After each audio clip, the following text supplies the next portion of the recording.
Una mañana fría, pero con sol. Un nuevo episodio. Otra vez grabando. Otra vez desde el sur. Otra vez hablando de educación popular. Esta vez con María Celia y con Gabriela. Esta vez con el EPAYE, desde donde surge una pregunta. ¿Se puede hacer educación popular en la universidad? ¿Se puede hacer educación popular dentro de las cátedras universitarias?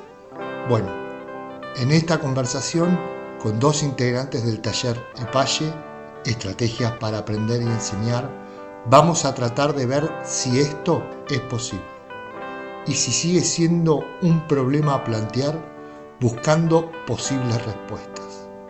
Surgen preguntas sobre la pedagogía y la didáctica, discusiones sobre qué va primero, si la teoría o la práctica, o si el orden de los factores no altera el producto. Es decir, sacarla de la mera técnica y realizar el acto político que implica la didáctica, ya no basada en un buen instrumento, sino en una práctica enfocada en el vínculo entre enseñar y aprender, siempre con Paulo Freire como un libro en la mochila, pero también como alguien con quien mirar lo que se viene. Bueno, sin más, las y los dejamos con las protagonistas, María Celia y Gabriela.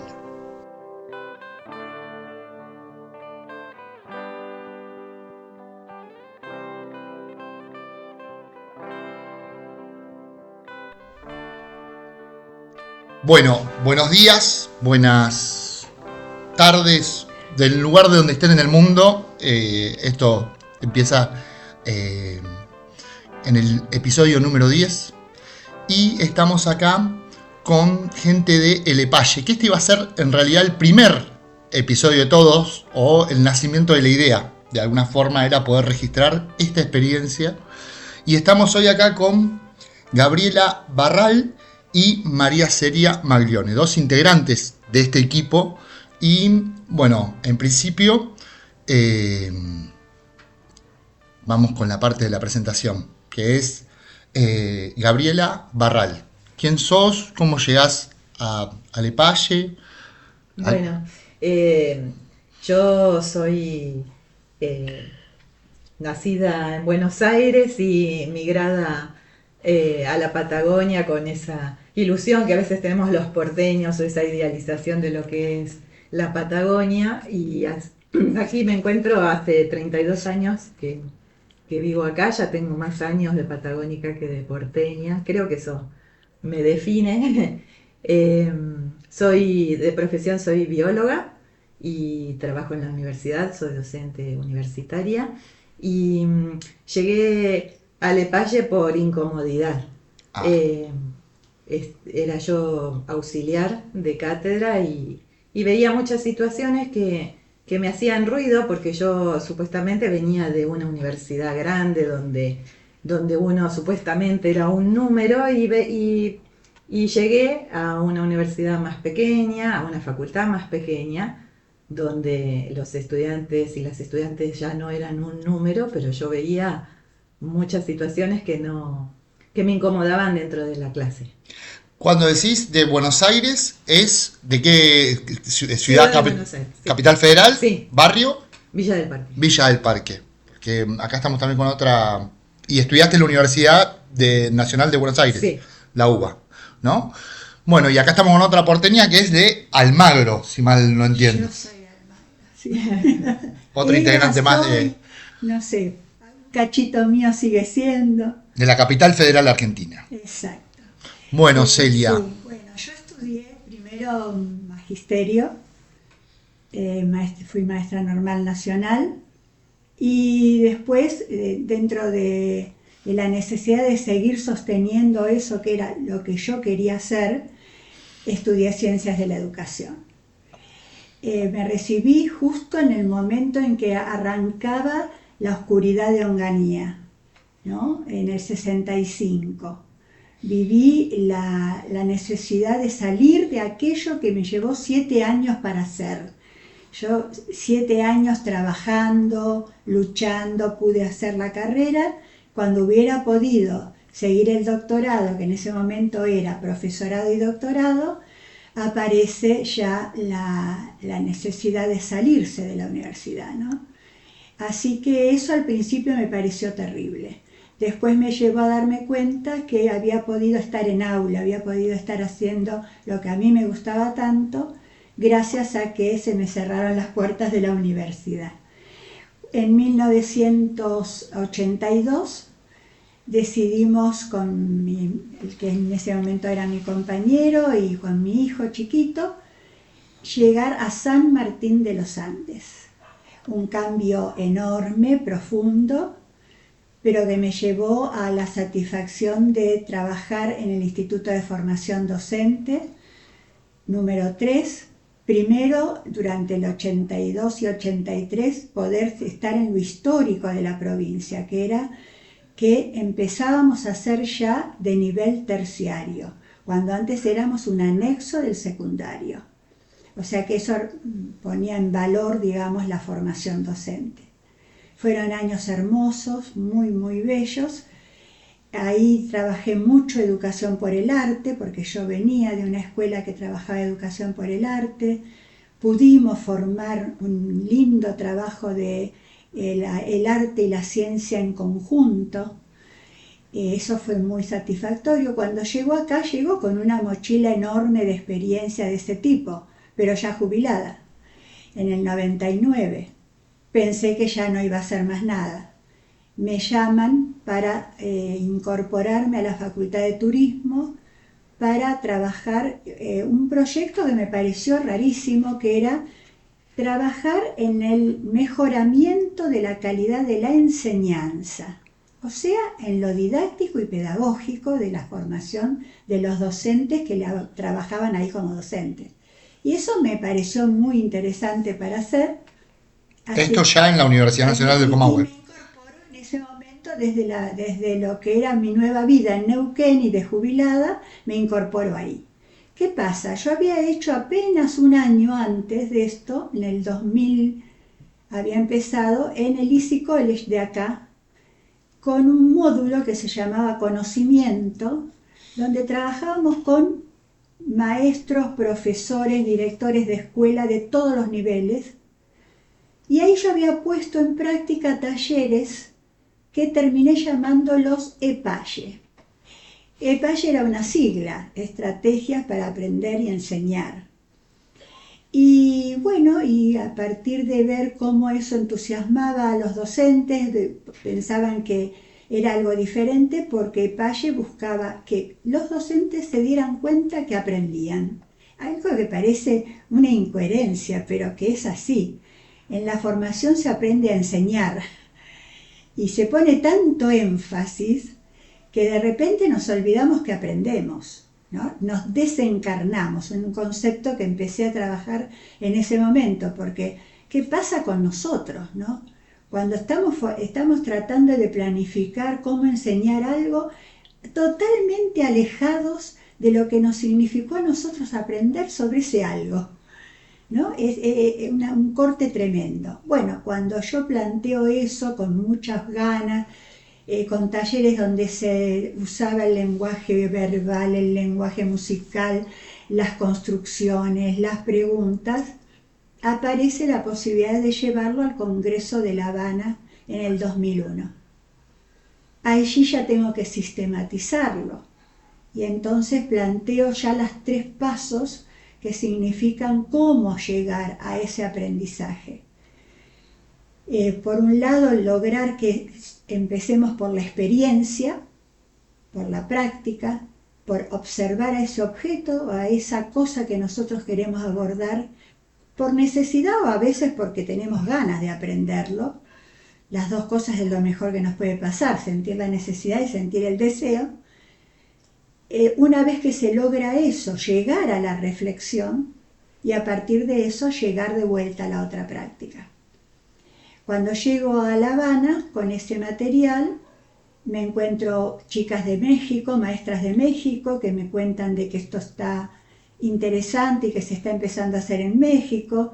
Me encuentro con un doctor de pedagogía de la Universidad de Barcelona, que me dice que es interesante, que está muy bueno. Y es como si me dieran un poco la apoyatura, ¿no? El hombro para decir, dale, es posible meterse a hacer esto.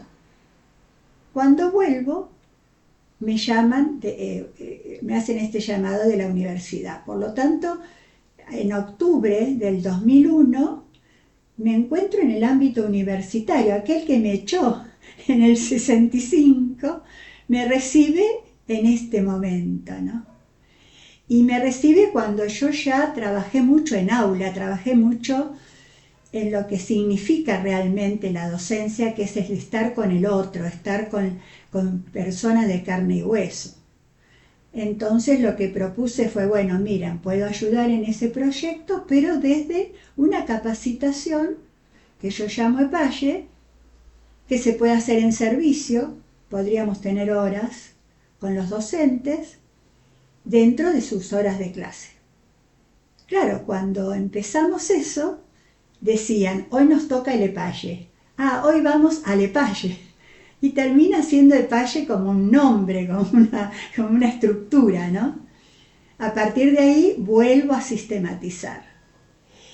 Y después llegamos a hacer, publicaciones, a trabajar mucho con la gente de los alumnos, los estudiantes. Los estudiantes en vez del EPAYE tenían el EPA, que era Estrategias para Aprender. Después hicimos un curso de ingreso especial. Y llega un momento que me llaman de la parte de la Secretaría de Extensión de la propia facultad y me dicen, ¿por qué no hacer EPAYE, pero ya abierto a talleres para profesionales de cualquier carrera, de cualquier nivel que tengan ganas de venir? Y ahí arranca y nace el EPAYE realmente. ¿Eso qué año es, Gabriela? 2006. 2006. Uh-huh. ¿Y vos llegás, dónde lo ves? ¿En una publicación? Yo estaba trabajando como docente desde 1994 en la Facultad de Ciencias Agrarias y era ayudante de trabajos prácticos y en primer año. Siempre trabajé y sigo trabajando en primer año, en el primer cuatrimestre de primer año, así que siempre estuve en contacto con los estudiantes ingresantes y siempre fue un desafío el tema del desgranamiento, del número de desaprobados que las carreras universitarias tienen en sus primeros años en la Universidad Argentina. Así que esa era como una situación problemática para mí y que yo sentía desde esta incomodidad, porque sentía que no eran las maneras las que se ofrecían en las clases que yo estaba, no eran los accesos más deseables, o por lo menos desde mi punto de vista, para que los estudiantes puedan acceder a ese mundo nuevo que les mostraba la facultad. Así que me incorporo en un proyecto que tuvo la universidad en el 2004, que estaba destinado específicamente para docentes auxiliares, o sea, no con los profesores, sino con los auxiliares de los primeros años, del primer año.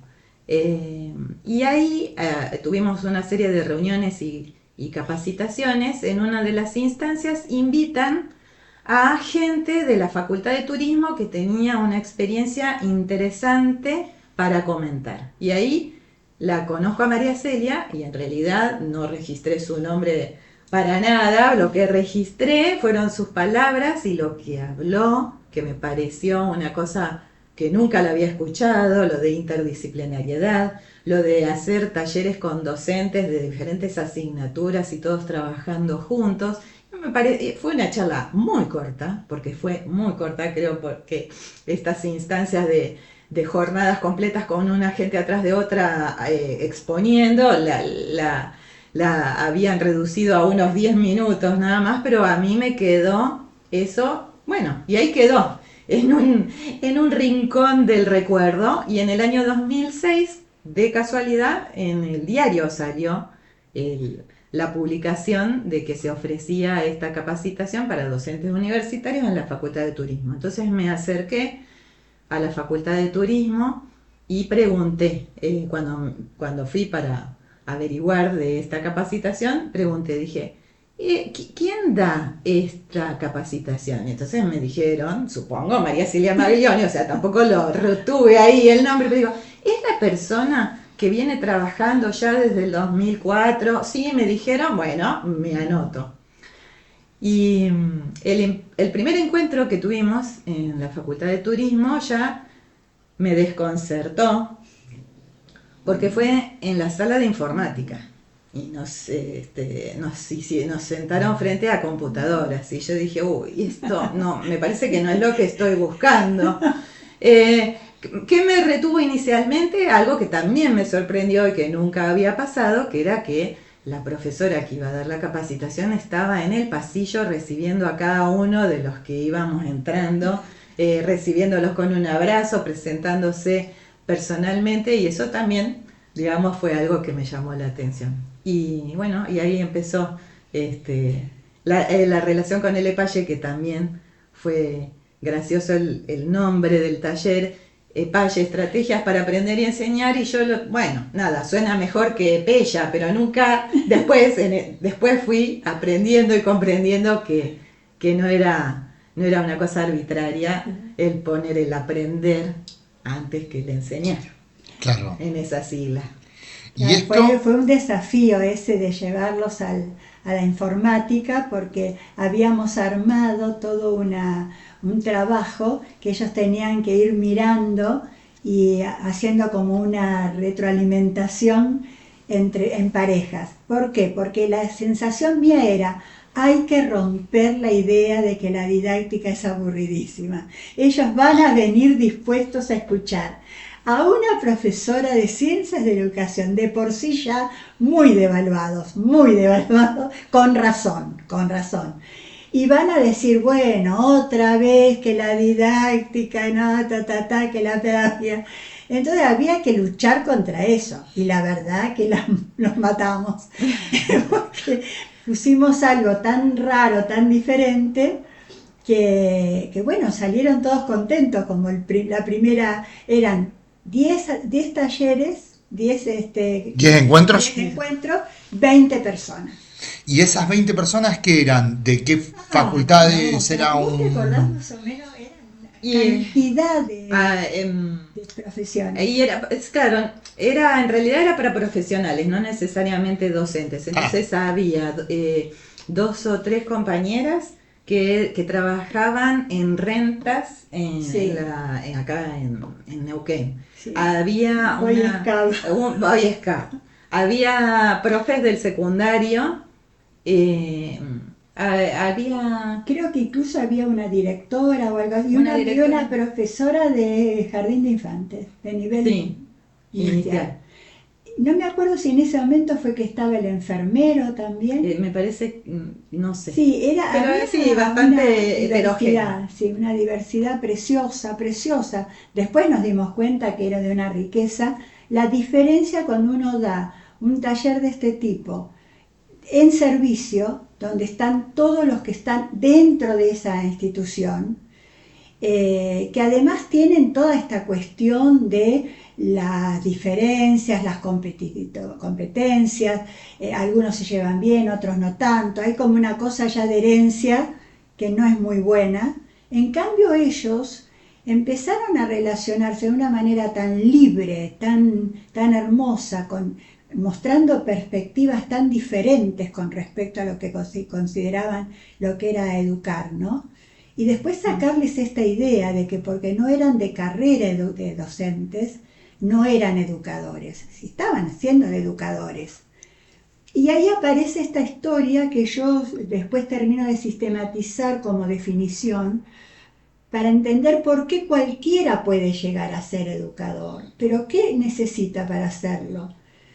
Que tenga la capacidad de ver en aquel que se le cruza en el camino que hay una oportunidad y que logre, con todos sus conocimientos y sus estrategias, ayudarlo, no guiarlo, sino acompañarlo a que eso se le convierta en posibilidad. Si la igualdad de oportunidades no lleva a la posibilidad de realización de esa oportunidad, no sirve para nada, es una estafa, ¿no? Que es lo que estamos viviendo en el país. Sí, claro, la escuela da oportunidad porque es gratuita y puede entrar cualquiera. No, va a ser realmente importante si yo logro que esa entrada a la oportunidad se convierta en realización de posibilidad. Bueno, en ese caso, si en ese trayecto yo produzco esto o ayudo a que se produzca, yo soy educadora, ¿no? Ahí está para mí la amplitud de considerar quiénes son educadores. ¿Y eso qué pasa con el mundo académico, universitario y esa situación? Porque yo no soy educador, dice alguien desde la academia, no, yo me dedico a otra cosa. ¿Qué pasa? Porque ahí hay, en términos de la situación inicial que vos encontrabas, o diagnóstico, de no había un acceso, una accesibilidad, hay algo ahí que la universidad, como dice Celia, es una universidad del pueblo, es académica, de calidad y excelencia, pero el acceso y lo popular queda como un poco... ¿Qué pasó? ¿Qué te pasó a vos con eso, Gabriela, por ejemplo? Yo trataba... ahí me di cuenta rápidamente en los talleres que la cultura universitaria está... Ahí hablamos mucho de las matrices, ¿no? De la matriz de pensamiento, que vos como que mirás solo una parte de la realidad y eso impregna la cultura institucional. Y la tradición universitaria hace que implícitamente el saber un tema o una disciplina y ser muy reconocido en esa disciplina, tener una formación de grado, de posgrado y los máximos niveles académicos, implica que lo podés enseñar. Claro. En ese momento estaba eso. Con el paso de los años también veo que eso a muchos docentes y hoy se preocupan porque las situaciones siguen siendo y a lo mejor cada vez más agravadas, esto de no poder, entre comillas, llegar al estudiante. Ahora también sirve como excusa, digamos. Es que yo no me preparé para ser docente, yo no soy docente. Yo soy un profesional que da clases, pero no nos formamos como docentes. Y lo veo que ahora funciona un poco como excusa. Y entonces también, si bien estamos hablando de algo que ha pasado 20 años atrás, sigue estando muy actual y reconfigurado en esta realidad que veo ahora, que a lo mejor también se debe a que soy más grande, pero nada, siento que no pierde vigencia Lepage porque sigue habiendo un conflicto ahí entre lo que es enseñar en la universidad y ser una persona sumamente especialista y sumamente competente en la disciplina que sea. Pero lo que pasa es que me parece que no se puede culpar demasiado a los docentes ni a los que enseñan a los docentes, sí. ¿no?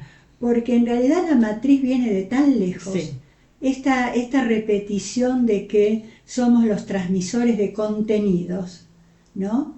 Esta cuestión de que siempre estemos en la enseñanza como algo separado del aprendizaje nuestro, también lleva a que no haya concientización de lo que somos. Y lamentablemente, porque se mejora tanto la autoestima cuando uno aprende Exacto. a que puede ser educadora por este motivo, porque me gusta aprender, sé todo lo que significa ese vericueto de aprender, y entonces cuando enseño a aprender, mejoraría muchísimo, ¿no? Y mejoraría la sociedad, porque la sociedad tendría el sentido de educadora. Pero bueno, ahí la universidad es un espacio que crea conocimiento, ¿no? Es un núcleo y la sociedad reconoce que esa universidad es lo que lo produce. Pero hay algo de que siempre María Celia, en conversaciones que hemos tenido, dice, justamente se tecnifica la didáctica cuando es la más política de todas, en términos de lo pedagógico. ¿Querés contar un poco eso, Celia? ¿Cómo? Sí, claro. Justamente lo que hay que acordarse es que la pedagogía es un objeto de estudio totalmente diferente a todos. Es fascinante porque es un vínculo. no se puede ver en microscopio, no se puede ver en una imagen. Es el vínculo que yo establezco para decidir cómo enseño, decidir cómo realizo en acto la enseñanza. Entonces, es un vínculo que nunca puede separarse de la didáctica. No puedo ser yo pedagoga sin ser didacta, porque entonces ese vínculo muere en mí, y el vínculo lo que busca es ser acto, ¿no?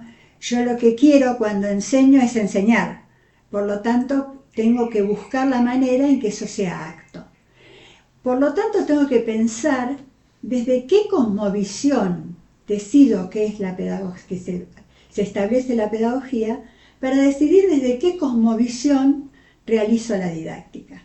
Ahora, si yo la didáctica la considero y la defino como aquella que me da una caja de herramientas para que los contenidos lleguen a...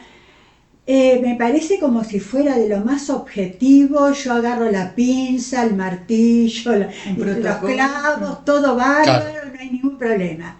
Ocurre que si yo considero que la pedagogía es eso, considero que ¿cómo se hace acto? Se hace acto a través de dos acciones que realizo.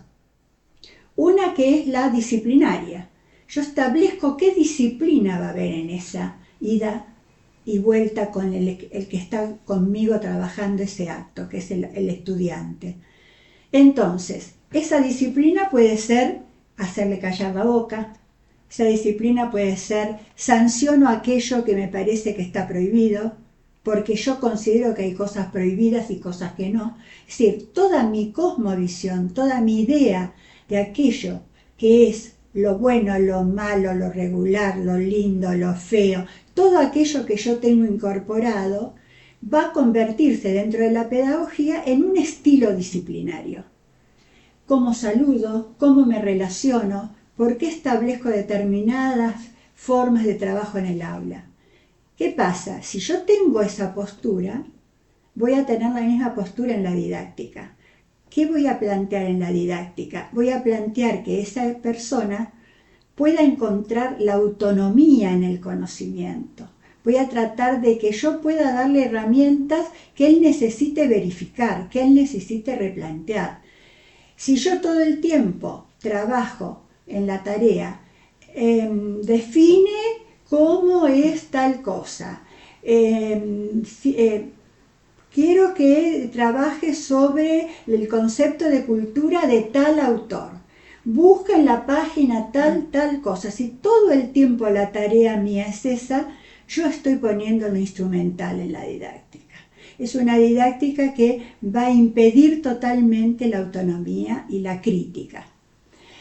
¿Qué pasa con eso? Eso demuestra que la didáctica es la mayor posibilidad que tiene una escuela de potenciar lo político, que no es lo partidario, es lo político, es decir, el saber que yo puedo tomar decisiones, que yo puedo entender qué está mejor y qué está peor, que yo puedo decidir por qué priorizo esto sobre esto otro. Entonces es absolutamente político. ¿Y por qué lo político es ético? Esto que marca tan bien Freire, ¿no? ¿Por qué siempre están juntos? Porque si yo políticamente produzco o trabajo para que se produzca esa autonomía del estudiante, esa posibilidad de tener su propia voz, su propio criterio, su propia selección de datos, estoy también priorizando éticamente la libertad, la verdad, la honestidad. En este caso, el acceso. Exactamente. Porque en la universidad el tema es el acceso. Exactamente. ¿No? ¿Y ahí qué pasó con tus clases de biología en primer año? Digo, ¿qué vos veías que era una necesidad, Gabriela, de poder aprender a enseñar o era algo que ahí hace el clic? Y ahí hace el clic, pero creo que había que esa inquietud mía también algo decía, no, nadie entra tampoco como una tabla rasa sobre la cual se se siembran Tal cual. de cero cosas. Entonces creo que algo en mí había y no sabía por dónde iba la cosa. Y en esto, ¿no? En la expectativa de acercarse al taller era un poco ver, a ver qué herramientas, saber cómo son las técnicas y uno en el transcurso te ibas dando cuenta que tu palabra era protagonista en el taller, que no había una teoría primero, esto que es tan universitario, ¿no? Primero la teoría y para fijar la teoría haces la práctica y encontrar en el Epalle que eso no es así, que uno puede ofrecer el objeto de conocimiento sin ninguna idea previa y ver cómo se acerca. Era lo que nosotros hacíamos en los talleres. Sabíamos en cada encuentro, a ver qué va a traer María Celia hoy, porque ya después del tercer encuentro ya veíamos que la cosa era así. Y pensar, bueno, ¿eso cómo lo puedo hacer? ¿Cómo lo puedo hacer yo siendo auxiliar? Y que en realidad, viste, las estructuras de las cátedras universitarias y los roles que hay dentro de ellas son muy marcados. Pero bueno, fui encontrando que en el espacio de los horarios de consulta, los horarios de consulta eran míos. Y yo era libre ahí. Yo era quien los armaba. Yo era quien decidía si solo me quedaba en el escritorio y venía un estudiante me dice, profe, no me acuerdo cómo era la definición de tallo, y yo se la daba y ya está, ¿va? O ofrecía otro tipo de instancias. Así que bueno, así Sí, yo creo que en realidad vos confirmaste lo que ya sabías, pero pudiendo sistematizarlo desde el afuera, porque en realidad todo lo que se iba marcando en el taller, vos eras muy activa en traer material, en traer lo que aparecía como necesario traer. Es diferente cuando alguien viene a romper una cosmovisión demasiado establecida, una matriz que ya está demasiado situada, ¿no? Pero ahí hay una cuestión, digo, hay un punto, ¿no?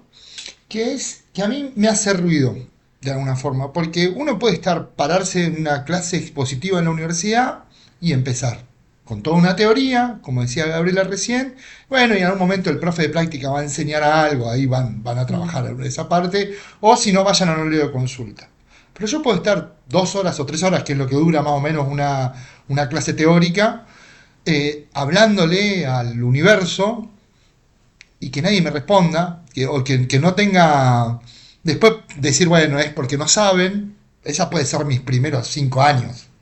En los 10 años hay algo que en mi autoestima algo me tiene que golpear, ¿no? Hay algo de la autoestima de mi rol como profesor que me tiene que dar. ¿Qué es eso de la autoestima? ¿Qué pasa con la autoestima ahí? La autoestima es reconocer las fortalezas que tenemos, reconocer que tenemos debilidades y trabajar en ellas, pero entender que en esas fortalezas nosotros logramos tener un lugar, ocupar un lugar. Hay algunos filósofos que dicen, cuando una persona mira a la otra, le da la voz, le da la presencia para que pueda expresarse, lo que está haciendo es ayudándola a que entienda que es un yo. Cuando alguien es un yo, entiende que su autoestima vale, ¿no?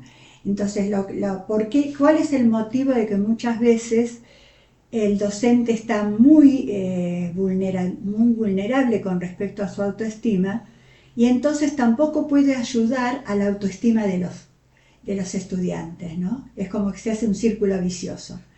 Pero la cuestión es, si yo escucho y miro, ya con eso solo estoy diciéndote, vales.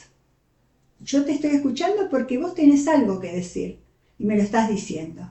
Entonces, en ese momento se establece lo que decía Freire, lo dialógico, ¿no? La posibilidad de que me está enseñando a mí. A veces hay críticos de Freire que son tremendamente ignorantes, cuando dicen, Freire hace que estén en el mismo nivel el docente y el alumno, porque ahora resulta que el alumno le enseña. Sí, ¿qué es lo que me enseña el alumno? Me enseña esa otra voz. Me enseña que esa voz tiene también conocimiento. Me enseña que esa voz sabe cosas. y que yo puedo incorporarlas. Que en eso yo pienso, la autoestima tiene algo que ver con el ego. Y lo que uno trata de hacer cuando es educador es engrandecer el ego del otro, disminuyendo el ego propio, pero el producto nuestro como educadores es que el otro ego aparezca, ¿no? En términos de eso, Claro, ahí es donde... los dos yo, ¿no? Claro, que funcionen aparezcan los dos yo. Hay un pedagogo, Marc Marchand, el único que trabajó desde la pedagogía a Sartre, al existencialismo, que dice, siempre son dos libertades que se relacionan, ¿no? Y siempre habla de dos, ¿por qué? Porque cada uno establece con cada uno la relación. No, tal cual. Eso de que yo le hablo a todos y todos tienen la misma relación conmigo, es algo espantoso además, porque es desencarnadura, justamente. Claro, y ahí trayendo eso, ¿qué pasa con 100 estudiantes adentro de un aula en la universidad, teniendo que no desmerecer la situación académica de que es algo... Porque siempre se piensa en esta idea de la devaluación, que el acceso genera devaluación. ¿Qué pasa con eso, Gabriela? Bueno, lo primero que pasa es que tiene que haber un equipo donde más o menos el equipo marche junto. Eso también es un desafío y es complejo, porque por ahí uno llega con una expectativa y bueno, ahí, también lo que aprendimos con el EPAYE es esto del aquí y ahora y del contexto, ¿no? Cómo va señalando o marcando cómo tenés que enfrentar la clase. Entonces, bueno, en la clase de 100 estudiantes tenés que poder trabajar en pequeños grupos, poder dividirlos, y en esa instancia de dividirlos podés decir, no, también en esa instancia no tiene que estar la clase teórica separada de la práctica. Tenemos que encontrar una manera en que podemos, no sé, la división, teoría práctica, empecemos a hablar, qué es lo que tenemos, traigamos las plantas, saquémoslo a la chacra y que vean las plantas y que puedan decir qué es lo que ven distinto y qué es lo que ven igual en ese paisaje. Y bueno, y después volvamos y a lo mejor les damos unos nombres medios raros y eso sería la teoría, pero no estamos marcando esos límites. Creo que eso por ahí empezaba el desafío. En realidad eso quedó en una idea, porque después la realidad es que nuestra facultad no tiene esos números y a partir del año 2015, con mi compañera de ese momento que pasó a estar a cargo de la asignatura, que también fue alumna del EPAYE, por lo que yo promocionaba en la facultad de esta experiencia, pudimos hacerlo. Y la verdad que, bueno, fue muy buena esa experiencia y bueno, como que la seguimos transitando. Y es gratificante esa situación. Sí. ¿Y ahí cuánto dura el EPAYE? Entiendo que es desde el 2006. No, bueno, con los talleres de estos sí, desde el 2006 hasta el 2015.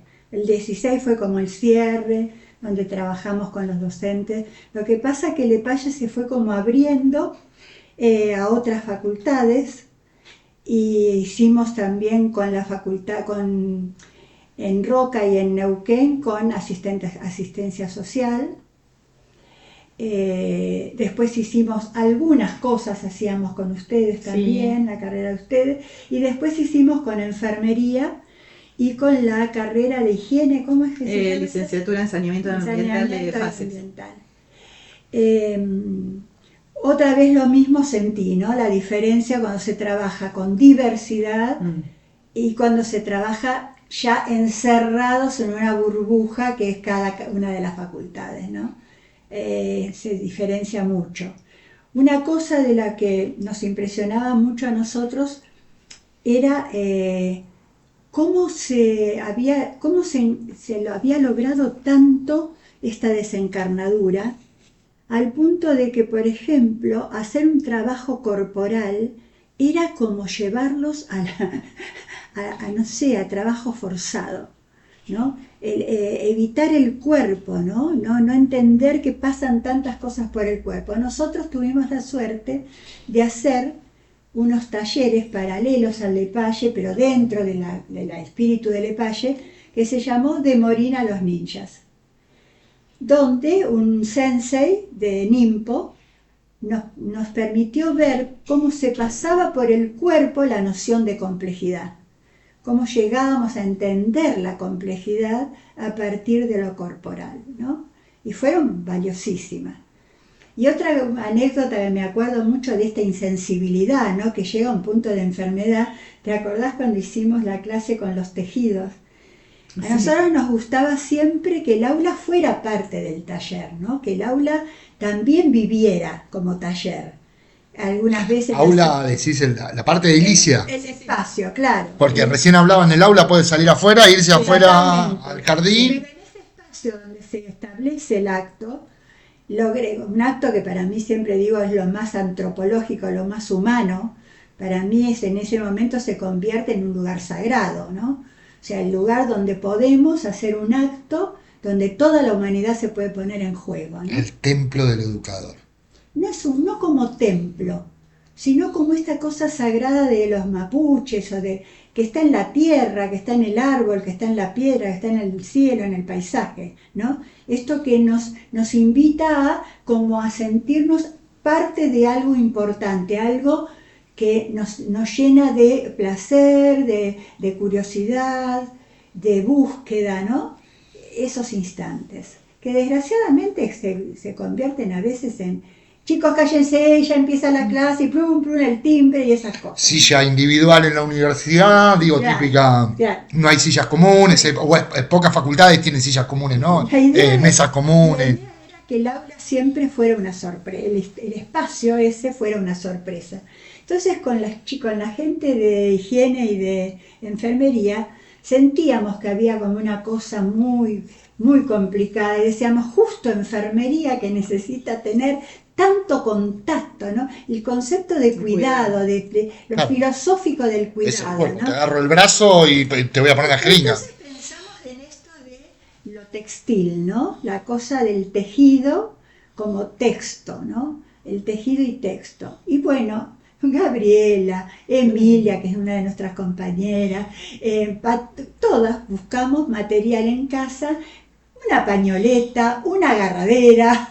Pero había mucho traje la carpeta o el ¿cómo es? El camino que hizo mi abuela, o sea, tenían las cosas que llevamos también sí, tenían como un valor para nosotras. Totalmente, era como buscar que en ese tejido hubiera un texto de herencia, ¿no? De cuentos, de anécdotas.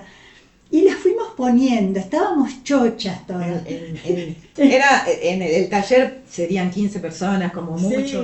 Sí, y había, ponele 30 pupitres, así que usamos varios pupitres poniendo así de una manera, claro, como que cayeron ahí, quién sabe quién las trajo, esos textiles. Bueno, pensamos cuando entren, exclamaciones, no sé, hoy, ¿qué pasa acá? ¿Cómo están estas cosas acá? Tremendo. Entraron, se fueron a sentar e incluso alguno apoyó su portafolio sobre uno de esos tejidos sin darse absolutamente nada de cuenta. Grave, ¿no? Una cosa gravísima, dolorosa. Bueno, en ese momento les dijimos, no vieron nada, no notaron nada. Bueno, miren, sin ese permiso era imposible para ellos actuar. Hasta ese punto se llega a matar lo subjetivo. Hasta ese punto llegamos a desencarnarnos. ¿De qué manera podemos hacer que algo se convierta en conocimiento? ¿Cómo hacemos para esas dos partes fundamentales para aprender, que son ir hacia lo que queremos aprender y permanecer en ese lugar ahondando en lo que queremos? Es imposible, no hay actuación ninguna. Bueno, cuando dijimos que tenían permiso para mirar a ver de qué se trataba. Sí, lo miraron. Esto que habla Freire del asombro, de la curiosidad, de la alegría, nada.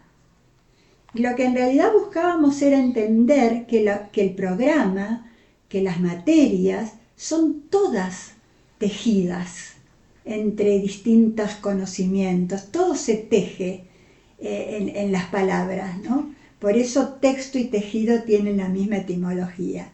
O sea que la idea era, miren, en vez de mirar en la carrera filas de las materias y en cada fila poniendo cuántas son las horas y cómo se corta en un primer cuatrimestre y cómo se sigue en un segundo cuatrimestre, ¿por qué no lo miramos cómo se van entretejiendo en la persona que lo está aprendiendo?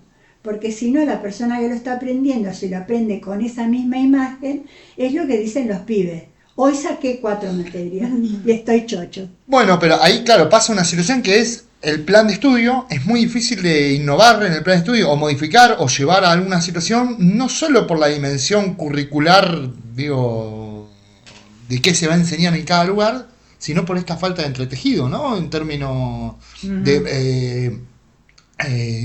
se puede llegar a discutir el perfil del egresado de la universidad como para poder definir un objetivo de ese entretejido, pero la accesibilidad ya es un problema. Hay materias muy cerradas. Es muy cerrado. Muy cerrado. ¿no? Y por ese automatismo que decís que sucede. La persona que llega a la universidad llega desde un jardín de infantes, o en el caso mío, por razones de edad, no tuve jardín de infantes, pero de alguna manera uno va llegando en un círculo vicioso total, que ahora por eso cuando nosotros vemos que hay instituciones, como en este caso en Neuquén, formación docente en el instituto número 12, o como nos pasó de conocer gente de la Universidad de Roca, que va a hacer sus prácticas finales al territorio que no conocen, que no forma parte de ese círculo vicioso, el neuropsiquiátrico o merenderos. ¿Qué pasa? Es como que les viene un oxígeno. ¿Cómo es esto, no? Esto no lo teníamos claro y reivindica de alguna manera la formación, porque ahí se dan cuenta que ahí sí tiene significado lo que aprendieron, no es más de lo mismo, es algo que al otro le aparece como una herramienta nueva y modifica, ¿no? Pero si no, no se puede solucionar esto. A mí me trae que este reino del saber, del educar, ¿no es cierto?, que tendría que ser la universidad, me trae esto de, bueno, no todo ingeniero sabe hacer un puente, ¿no? Es decir, no todos están en una institución que es de educación, la más alta de educación de la sociedad, de alguna forma reconocida, y no hay educadores en ese espacio, ¿no? Digo, el que sabe hacer algo no quiere decir que sepa hacer un puente, ¿no? En términos de la frase de no todo ingeniero sabe hacer un puente. Pero ustedes conformaron un equipo que va desde el 2006 al 2015. ¿Quiénes eran esas personas?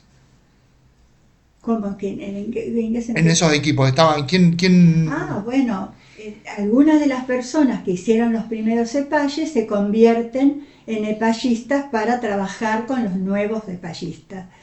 La idea mía, que no la pude realizar, fue hacer la carrera de epayistas, que me hubiera encantado, o sea, haber trabajado también desde lo alternativo, hacer una capacitación, pero ya con algún tipo de materias, por supuesto no establecidas de esa manera, sino establecidas en un tejido donde apareciera la posibilidad de ver desde qué lugar el aprendizaje y tener más tiempo para que esa matriz se pudiera ablandar, para que esa matriz pudiera dar permiso a la otra, ¿no? Es decir, darnos permiso al placer, a saber que podemos trabajar toda la vida de esto con gran pasión en la medida que nos sentamos felices de aprender. Si el aprender se nos convierte en algo muy trabajoso, muy lamentable, evidentemente que estamos desesperados por jubilarnos, o que los últimos años perdemos absolutamente todas ganas de todo. Por eso yo siempre lo llamo oficio. Para mí es un oficio. Hay gente que es como le pasa con el arte y la artesanía, que tienen sus niveles, ¿no? Pero para mí, ¿por qué oficio? Porque el oficio justamente, no hay oficio que no plantee la necesidad de las manos y la cabeza. Es como que hacen falta las dos cosas. Y cuando vos necesitas las dos cosas, en general, estás poniendo todo tu cuerpo. Porque en las manos y en la cabeza estás poniendo la emoción, la paciencia, la alegría cuando algo sale bien, la creatividad, porque te aparecen cosas que necesitas realizar, Claro. ¿no? ¿Y nombres? Nombres. Nombres De Ballista, De Ballista. Emilia, Emilia, Patricia, Nicolás, Nelly. Bien, esos fueron todas compañeras que se mantuvieron más o menos desde el El principio. equipo que siguió trabajando con el Epalle. Hicimos un libro que no pudimos editar. Hicimos un video para que la gente pudiera contar de qué se trataba. Tenemos un montón de publicaciones, de material. Fuimos a congresos. Yo creo, ¿no?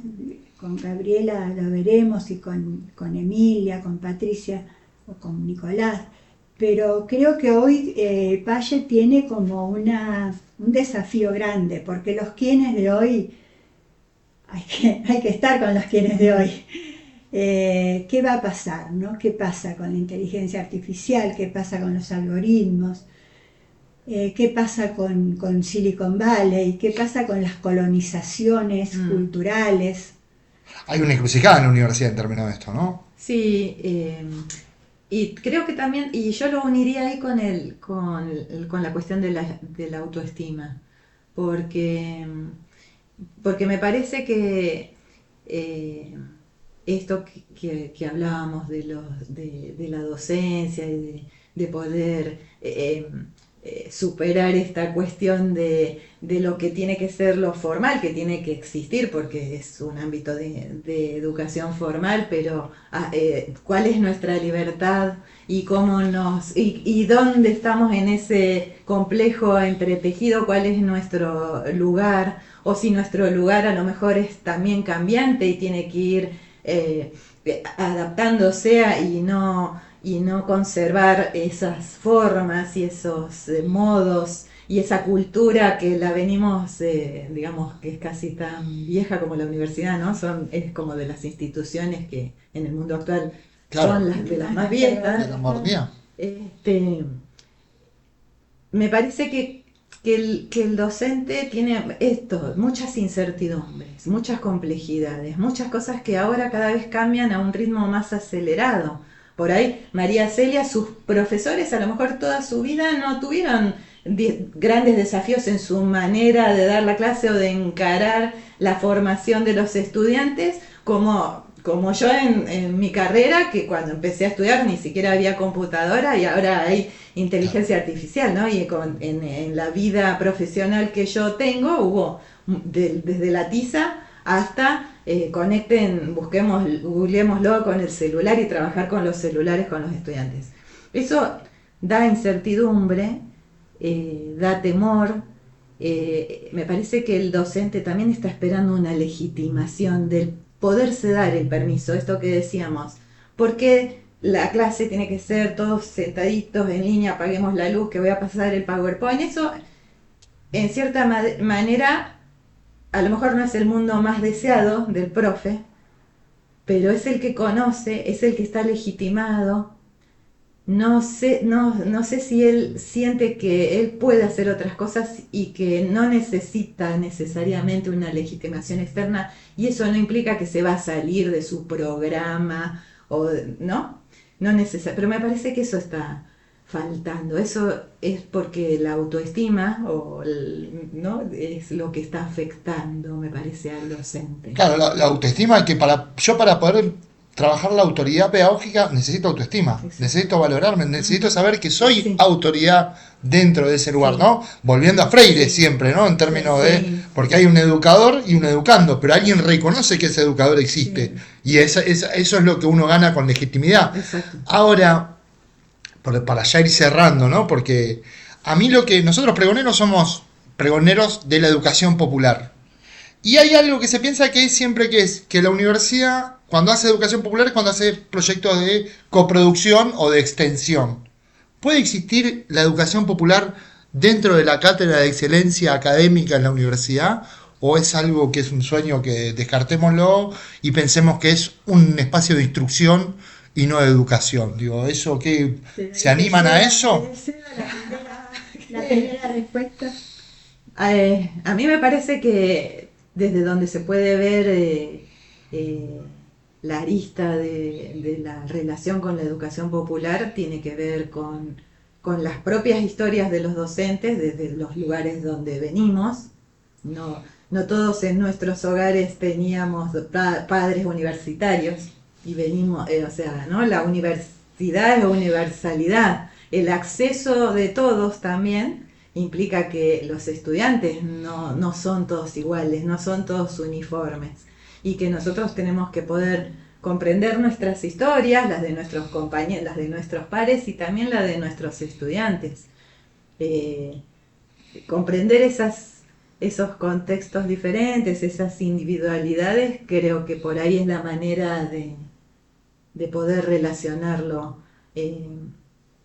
con la cultura popular, el poder pisar el mismo terreno o tratar de entender el territorio que habitaba ese estudiante o mi compañero antes de llegar a este lugar. Claro. Y que eso también es una cosmovisión, esos también son matrices. Eso es parte de la crisis que atraviesa hoy la universidad, que no es solamente presupuestaria, ¿no? Sí, y también porque, sí. Hay un acceso, la gente entró a la Exacto. universidad, pero... Exacto. Y ya, digamos, son casi 40 años, ¿no? O 40 años que tienen el ingreso de esa manera y nos sigue costando asumirla, enfrentarla, saber cómo desarrollarse y ayudar a desarrollar. Sigue siendo ese el problema, porque no sé si lo tenemos suficientemente revisado o desencarnado y puesto sobre la mesa, ¿no? Sin caer en un discurso efectivista. Exacto. Que utiliza el gobierno actual de ponemos tanta plata, ingresan tanto y terminan tan poquitos, ¿no? Pero eso, si bien no es desde esa efectividad presupuestaria que uno hace el cálculo, sí hay una interpelación y una crítica y una crisis hay algo ahí que no, y que por ahí tiene que ver con esto de que Lepage buscaba hacer algo de, no, el que está dentro de la universidad está educando, no está solamente exponiendo su conocimiento, ¿no? Instruyendo, ¿no? Una sociedad que sea educadora, esa es la cuestión, ¿no? Una sociedad que reconozca su responsabilidad.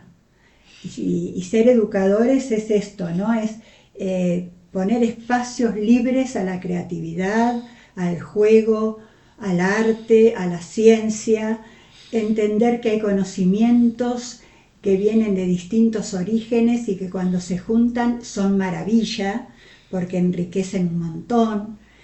Pero eso tiene que empezar desde el cero. Si yo llego a la universidad después de tantos años en los que se me sentó en un pupitre, se me hizo mirar al frente, tuvimos horas de tantos minutos, yo hoy martes tengo matemática, no te olvides que no hay nada que hacer con biología ni con... ¿Cómo llegamos a la universidad? Entonces tiene que haber un cambio de cosmovisión generalizada, comunitaria, para que pueda haber una universidad diferente. La universidad en ese caso sí ya sería como decir, junto todas estas cosas y produzco, ¿no?, algo para la sociedad, pero no de esta manera. Pero eso es un cambio que no tiene que ver con currículum cambiados desde los contenidos. Esto de seguir insistiendo que los cambios son curriculares y los cambios curriculares son solamente de contenidos, tenemos que hacer cambios profundos de visión de la vida. Tenemos que hacer cambios profundos epistemológicos. Eso sería para mí la posibilidad. Si todos nos sentimos buenos aprendices, todos vamos a saber cómo enseñar. todos. Pero hay que romper muchas estructuras. Lo que pasa que en la línea de Freire, como en la línea de muchos de mis grandes maestros, que los tuve, nunca un docente, nunca un educador puede ser escéptico. Si yo no creo que alguien puede educarse, ¿cómo voy a ser educadora? Para tener un trabajo y tener una obra social, y no estoy muy de acuerdo con eso. Bueno, siempre para cerrar tenemos una poesía. Esta vez, Bueno, yo me voy a permitir, vos decías los nombres de las cepallistas. Nosotros acá nos juntábamos con el grupo duro de payistas y una de ellas nos está faltando ya hace más de un año. Nélida Veras, a la cual hoy le vamos a dedicar este podcast. Y bueno, con ella, con Emilia, con Gabriela, con Patricia, con Nicolás, hacíamos siempre la juntada y nos dimos cuenta que había un poema que yo empiezo a recitarlo a los chicos de ingreso de turismo, y cuando lo recito a la gente, a los chicos quedaron todos muy emocionados, porque nadie les recita, ¿no? Es como que todos decimos, porque la oportunidad y que traten de usar bien el tiempo que les está dando. Bueno, y yo ahí recuerdo siempre el poema de Ramón Jiménez, muy cortito, que dice: qué inmensa desgarradura la de la vida en el todo, estar toda yo en cada cosa toda yo. muchas gracias.